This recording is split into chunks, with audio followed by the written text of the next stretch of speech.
Les 3 challenges que le marketeur et l'entrepreneur ont en commun. Salut à tous et bienvenue sur la chaîne de Trucs de Web Marketeuse. Je suis Cécile, la web marketeuse pour les créateurs de changement. Ça fait 3 semaines d'affilée que je vous fais une petite vidéo le vendredi et que je la poste en général le lundi en début de semaine.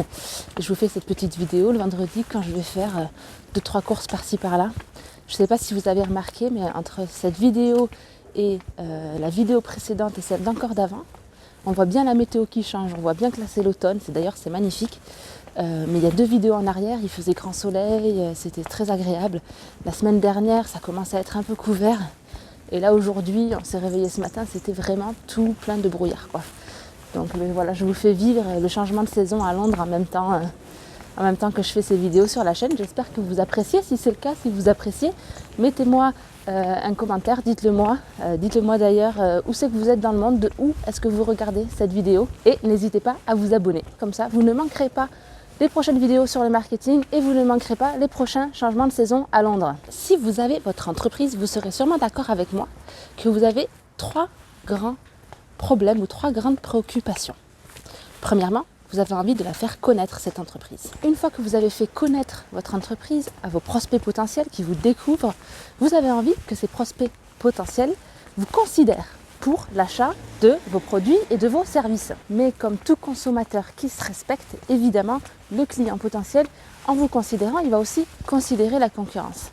Il va regarder les différentes options qui sont présentes sur le marché avant de prendre sa décision. Et parmi les critères de décision, il peut y avoir évidemment la qualité du produit et du service, la différenciation entre les différents produits et services, le prix, l'accessibilité, la proximité, mais aussi la marque, l'identité de la marque, les valeurs de la marque et ce que la marque représente. Ça, c'est un point crucial en marketing, en communication, on y reviendra tout à l'heure parce que c'est vraiment une des étapes sur laquelle on peut influencer vraiment la perception de l'image de marque.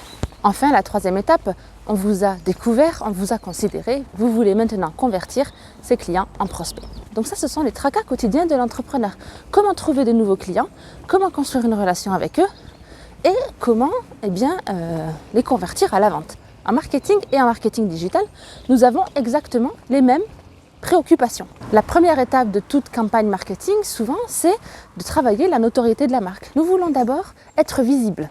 Donc faire en sorte que notre marque, nos produits et nos services, ou celles de nos clients, si nous travaillons en tant que marketeur pour des clients, soient visibles en ligne et soient visibles en face des yeux de nos prospects. Donc des gens pour qui c'est pertinent d'être visible. Certains indicateurs de performance pour la visibilité pourraient être le reach, donc le nombre de personnes que nos campagnes atteignent, le nombre d'impressions, mais surtout si on veut pouvoir passer à l'étape numéro 2, qui est l'étape de la considération, on veut pouvoir rester en contact avec ces personnes-là et continuer à leur livrer un message. Donc on veut que ces personnes convertissent en tant que lead, c'est ce qu'on appelle le lead generation, c'est-à-dire que ces personnes-là deviennent des prospects qualifiés, montrent un intérêt. Donc non seulement on les a atteints avec nos campagnes, mais en plus de ça, ils se sont engagés d'une certaine façon avec nous.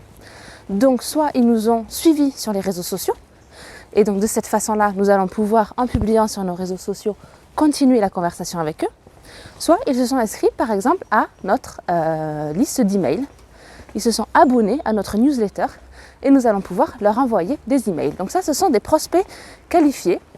Donc nous avons atteint notre objectif de visibilité, nous avons converti des prospects potentiels en prospects qualifiés et nous allons pouvoir donc maintenant passer à l'étape de considération et donc on va les aider à nous considérer en créant du lien avec eux. Et créer du lien avec eux, ça veut dire quoi ? Eh bien, ça veut dire leur apporter du contenu de valeur et réussir à se positionner dans leur tête et dans leur cœur, si je puis dire, comme un expert dans notre industrie et comme la réponse à leurs problèmes. Ici, je voudrais faire cette vidéo courte, mais je voudrais insister sur un point principal. L'erreur à ne pas faire, et que j'ai beaucoup vu, c'est de ne parler que de nous, que de nos produits et de nos services.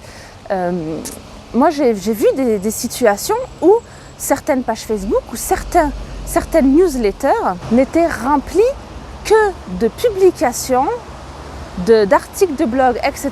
en rapport avec les news de l'entreprise en question. Donc les news étaient en rapport avec les nouveautés de l'entreprise, la sortie de tel programme, le succès de tel produit, Il parlait même des news internes, hein, donc le comité de direction s'est réuni à discuter de ci, à discuter de ça. Ça c'est très bien, mais ça intéresse principalement les personnes qui sont en lien direct avec l'entreprise. Si aujourd'hui vous avez un prospect potentiel ou qualifié qui vous considère, ne serait-ce qu'un peu, il n'a pas forcément envie de savoir tous les tenants et les aboutissants en rapport avec des programmes, des produits, des services, des réunions ou autres qu'il ne connaît pas et qu'il n'a potentiellement jamais entendu parler. C'est peut-être très intéressant pour lui, mais si le focus c'est vous, eh bien faut dire ce qui est.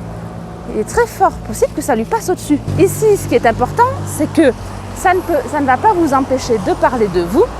En revanche, il faut changer l'angle d'approche et expliquer pourquoi vous en êtes arrivé là, à mettre en place ce programme, ce produit, ce service, cette réunion, cet événement, et à parler d'un problème ou d'un sujet à intérêt général. Et c'est là en fait tout l'art de switcher entre le marketing de marque, le marketing de produit et le marketing de contenu. Un marketing de produit, par exemple, vous dira « on a sorti une nouvelle crème pour les mains ». Bon, très bien, ça nous fait une belle jambe, des crèmes pour les mains, il y en a 1,10 million sur le marché. Par contre, si vous adoptez une stratégie de marketing de contenu où vous voulez apporter de la valeur à vos clients potentiels, vous pourriez faire un article sur, ou une publication, une vidéo, une infographie, ce que vous voulez. Vous créez du contenu sur, je ne sais pas moi, les 5 techniques pour éviter d'avoir les mains sèches. Et puis vous pourriez parler du comment mieux se laver les mains, la fréquence optimale, quand on est pendant l'hiver notamment. Donc j'imagine que c'est un article qui peut sortir pendant l'hiver. Est-ce qu'il faut mettre des gants, est-ce qu'il ne faut pas mettre des gants? Est-ce qu'il faut se laver avec du savon? Si oui, quel type de savon? Et puis évidemment, dans cet article, en dehors des techniques de prévention, la personne qui lit ça, elle a sûrement déjà les mains sèches, ou elle sait qu'elle a tendance à avoir les mains sèches en hiver et que ça lui fait extrêmement mal, eh bien vous pouvez présenter votre nouvelle crème qui répond à ce souci de protéger les mains, hydrater votre peau, les bénéfices de votre crème. En faisant cela, vous remettez votre produit dans son contexte et ça lui donne bien plus de légitimité. Maintenant, pour aller même encore plus loin, étant donné que vous parlez à des humains et que les humains, ils rationalisent beaucoup leur achat, mais ils font aussi beaucoup d'achats de façon émotionnelle, parlez de vos valeurs. Alors si vous avez une marque qui a des valeurs principalement fortes, moi je sais pas, votre crème elle est made in France ou made in votre pays, elle est faite de produits écologiques, elle respecte l'environnement et elle n'est pas passée par des grandes industries, quelle que soit votre identité, mettez-le en avant. Parce que, encore une fois, vos prospects et clients potentiels, ils vont se reconnaître. Donc là, comment évaluer le succès de votre campagne de considération? Eh bien, vous pouvez voir le taux d'engagement, le taux d'ouverture de vos emails, le taux de commentaires, etc.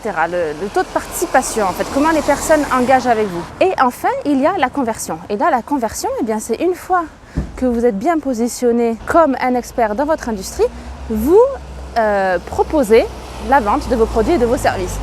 Dans les 2 premières étapes, vous ne cherchez pas vraiment à vendre vos produits et vos services, vous cherchez à vous positionner à vous. Mais il n'y a pas de message direct à la vente, d'incitation directe à la vente. Dans la conversion, là, vous pensez que la personne est prête et c'est là que vous pouvez faire des lancements ou des campagnes de vente.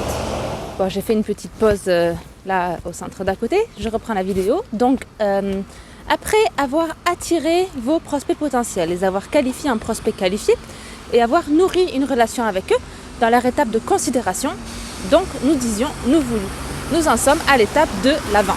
Et l'étape de la vente, c'est donc l'étape à laquelle vous allez promouvoir activement et directement vos produits et vos services. C'est l'étape où, lorsque vous allez faire des publications sur vos réseaux sociaux ou lorsque vous allez envoyer des emails, vous allez rediriger vos visiteurs vers une page de vente, vers un catalogue produit, vers une page d'inscription à un événement, etc. Et là, donc, votre indicateur de performance sera la conversion à la vente. Donc, le nombre de personnes qui ont acheté votre produit, qui se sont inscrits à votre événement, etc. La raison pour laquelle je voulais vous faire cette vidéo aujourd'hui, c'est parce qu'il y a 2 choses à retenir principalement. La première, ne pas essayer de vendre trop tôt. Alors, j'entends bien que ça dépend des industries et qu'il y a des industries de e-commerce qui vont pousser directement à la vente. Et c'est possible et ça marche. Mais on va dire qu'en général, dans un business classique, s'il y a des business classiques, ne pas essayer de vendre trop tôt. Cherchez d'abord à attirer votre clientèle. Pour cela, en proposant du contenu qui réponde à une problématique générale et qui ne propose pas vos produits et vos services, qui ne parle même pas forcément de vous. C'est juste que votre contenu est hébergé sur votre site internet par exemple ou sur vos réseaux sociaux et qu'il est en lien avec vos produits et vos services. Donc n'essayez pas de vendre trop tôt. Et le deuxième point, c'est faites la différence en donnant du sens à votre existence. Différenciez-vous par le changement que vous apportez. Le changement à niveau individuel, le changement fonctionnel déjà, bon mais vous avez une crème qui hydrate les mains, c'est très fonctionnel.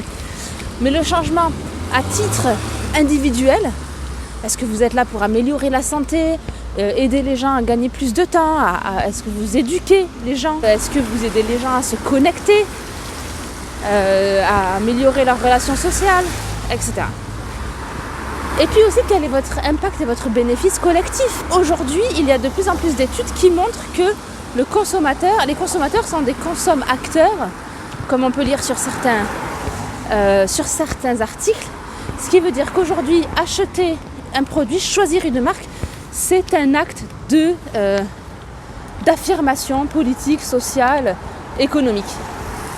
Et donc, plus votre marque, votre entreprise a une identité, pas forcément politique, hein, c'est pas ça que je veux dire, mais a une identité, est porteuse, représente certaines valeurs, est porteuse de sens, plus vous allez réussir à connecter avec vos prospects et vos clients potentiels. Donc faites la différence en apportant de la vraie valeur à votre communauté. N'essayez pas de leur vendre trop tôt. Déjà, essayez de travailler votre autorité et votre légitimité à leurs yeux. Créez du lien.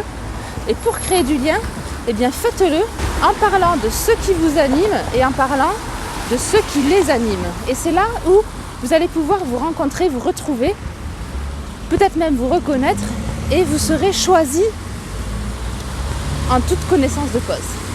Voilà, ça c'était la vidéo d'aujourd'hui. Je voulais vous parler des 3 problèmes du marketeur et de l'entrepreneur, ce qu'ils ont en commun. Attirer, considérer, convertir, attirer, nourrir une relation, convertir.